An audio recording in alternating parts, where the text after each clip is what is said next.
Tuhfatul Ashraf, ada satu kitab itu diceritakan Imam Nawawi, pengarang kitab Riyadhus Shalihin itu beliau kalau lagi mutolaah, ini keramatnya beliau ya, kalau lagi mutolaah mati lampunya, itu jarinya itu keluar cahaya,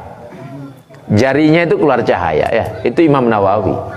Cuman jangan dilihat kok jarinya bisa keluar cahaya, jangan dilihat itunya, mujahadahnya beliau sampai seperti itu, bagaimana prosesnya, kan itu ya. Kalau kita malas-malasan, orang kita baca rotib saja malas ya, diundang 2 minggu sekali, sebulan sekali malas, kemudian mau tangan kita mau bercahaya, ya berat ya. Berat. Itu mujahadahnya Masya Allah itu ya. Imam Rafi'i ya, ini ulama madhab Syafi'i juga ya. Imam Rafi'i itu kalau lagi beliau belajar, lampu mati, itu pohon itu mengeluarkan cahaya. Pohon itu mengeluarkan cahaya, menerangi daripada kitab yang beliau baca itu. Itu Imam Rafi'i ya. Begitu karomahnya ulama ya. Karomahnya ulama. Ada orang datang cerita, cuman cerita guyon ya. Ya tapi ya enggak apa-apa, pakai hikmah saja. Ustaz, saya ini rajin sholat tahajud. Istri saya ya kadang-kadang sholat tahajud. Nah satu saat ketika saya bangun malam, kemudian saya sudah sholat banyak, istri saya tidur, saya bangunkan, enggak mau. Nah cuman ya sempat bangun, habis itu saya lanjutkan sholat. Setelah itu assalamualaikum, saya lihat ke belakang, istri saya ini kok bercahaya, dia katanya. Lalu saya berpikir jangan-jangan istri saya ini lebih mulia dari saya, tapi tak pikir saya lebih banyak tahajudnya, kata. Lebih banyak saya tahajudnya. Lalu coba saya berpikir sebelum saya dekati istri saya. Akhirnya daripada saya penasaran, saya dekati istri saya. Dekati, kemudian saya penasaran, ini kok bercahaya wajah istri saya.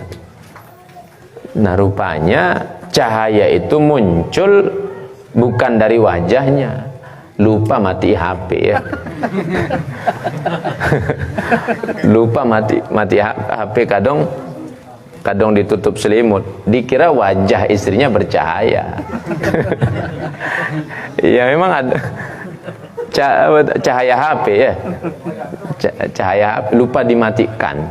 Nah kelamaan lihat YouTube, sudah bangun, suaminya lanjut sholat, dia bangun buka YouTube, habis itu ketiduran lagi, lupa matikan ya. Nah dikira wajahnya bercahaya. Rupanya apa, cahaya HP ya. Nah. Ya artinya sebagai hikmah bahwa kalau misalnya kita ahli tidur kemudian dapat keramat begitu, kan tidak mungkin ya. Ahli tidur mau dapat keramat begitu, tangan bisa bercahaya, ya jauh sekali. Bagaimana mujahadahnya Imam Rafi'i, mujahadahnya Imam Nawawi ya. Ada lagi siapa, Al-Imam Abu Yazid Al-Bustami. Ini seorang ulama juga ya, seorang ulama juga. Bahkan keramatnya di saat beliau sudah wafat, beliau pernah mengatakan begini, siapa yang melihat wajah saya pasti dia bertobat. Dan itu memang keramatnya betul ya. Jadi banyak orang-orang ahli maksiat kalau lihat wajahnya beliau itu bertobat kepada Allah. Bertobat kepada Allah ya. Beliau itu terfitnah sampai beliau mau dipancung berulang-ulang oleh raja pada saat itu. Cuman beliau terhindar terus sampai beliau wafat. Cuman dikejar-kejar oleh penguasa pada waktu itu.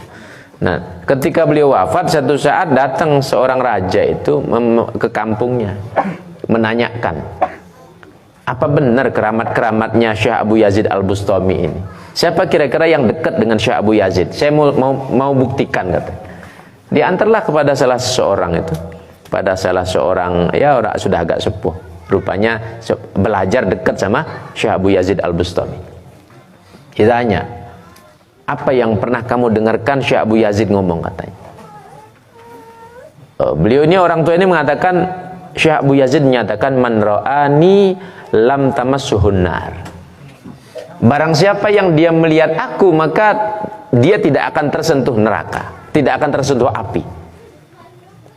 Ini raja ini tidak percaya. Kamu ini Apa percaya ucapan-ucapan begitu? Coba kamu pikir, katanya, itu loh Rasulullah Muhammad. Abu Jahal, Abu Lahab ketemu Rasulullah, melihat Nabi Muhammad, itu tetap saja dia masuk neraka. Masa kelasnya Syekh Abu Yazid Al-Bustami bisa membebaskan orang daripada api, katanya. Kata si raja ini. Lalu orang tua ini mengatakan, ya begini saja, kalau engkau tidak percaya, ya coba saya nyalakan api. Dibuat itu api besar, kayu bakar dikumpuli, dibuat itu api besar. Setelah itu beliau jalan di atas api tersebut, tidak terbakar. Lalu di sana ditegaskan, ini berkat memandang orang yang menjadi kekasihnya Allah, pewarisnya Nabi Muhammad, dan bagusnya i'tiqad terhadap pribadinya itu. Memang masalahnya kita berhusnudzon, berprasangka baik, apalagi walinya Allah, ya. Itu masalahnya. Lah kenapa Abu Jahal kok tidak dapat manfaat, Abu Lahab tidak dapat manfaat dari Rasulullah? Kata seorang ulama mengatakan, itu yang dilihat ya zahirnya. Nah, ketika zahirnya dilihat, maka benci dengan Rasulullah, ya tidak mungkin dapat manfaat. Tapi kalau dilihat Rasulullahnya, maka dengan melihat saja itu sudah menjadi satu keberuntungan. Man ra'a wajhaka yas'ad, kan begitu ya. Man ra'a wajhaka yas'ad ya karimal walidain. Siapa yang memandang wajahmu, pasti dia beruntung. Memandang saja, ya. Memandang wajah Rasulullah saja beruntung sudah. Karena tidak banyak orang dapat kesempatan itu. Uwais Al-Qarani, beliau ini ada di zaman Nabi Muhammad, tapi tidak sempat melihat wajahnya Nabi saja, tidak sempat, ya. Maka tidak termasuk sahabat. Walaupun Nabi sudah mengidolakan juga. Pesan pada Sayyidina Umar, wahai Umar, kalau engkau ketemu Uwais Al-Qarani, minta doa sama dia. Walaupun Nabi sudah mengidolakan juga, ya, mengistimewakan beliau itu. Tetapi kembali lagi bahwa orang yang memandang wajahnya Rasulullah beruntung. Kalau memang benar-benar dari hati yang mendalam dan hakikat Rasulullah yang dipandang. Kalau zahirnya, ya memang seperti Abu Jahal, Abu Lahab, benci, ya, memandang zahirnya tapi benci. Dan begitu juga Allah akan berikan keramat itu kepada pewaris-pewarisnya. Tergantung kita husnudzon atau tidak, bagus i'tiqad atau tidak. Kalau kita i'tiqadnya jelek, walaupun wali depan kita, ya jelek juga jadinya, ya.